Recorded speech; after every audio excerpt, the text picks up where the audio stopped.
Sanctions by the United Nations Security Council, most notably the ousted opposition leader and former first Vice President Riek Machar. The move comes a day after the United States introduced a draft resolution calling for an arms embargo amidst warnings from the UN that violence was escalating across the country with the potential for genocide.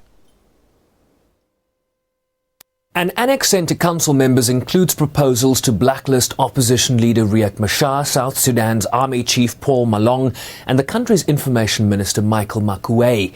A sanctions regime was established in 2015 and renewed in May this year for a period of 1 year and allows for such designations.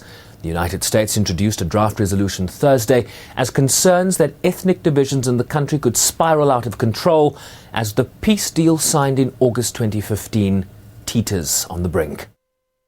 As we've learned elsewhere, an arms embargo is effective if there's a broad and robust commitment to its enforcement. Imposing new targeted sanctions designations will isolate the individuals who have consistently been responsible for the acts that have brought South Sudan to this moment and which have caused so much suffering. These sanctions will limit the ability of such individuals to travel freely, as they are doing now across the region, or to move assets that could be used to fund further violence. The draft annex accuses Machar of entering into alliances with equatorial rebel groups to overthrow the South Sudanese government. The army chief is accused of trying to kill Machar, while the information minister stands accused of being involved in the planning of an April 2014 attack on a UN compound in Jonglei State.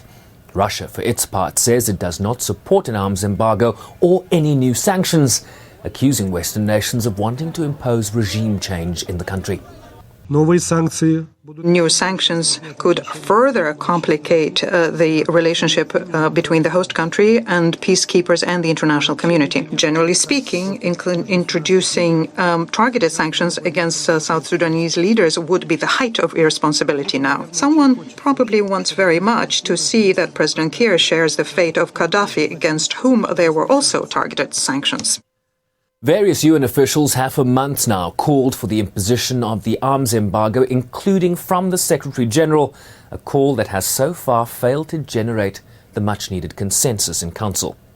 The position expressed by Russia on the issue of the embargo, I do respect, of course, their sovereign position, but I do also renew my call for an embargo to be imposed, on an arm embargo, simply because what is happening today in this country is horrific.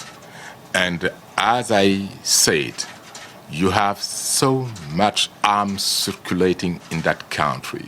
And everybody at this stage thinks that the only way to survive would be to have a gun.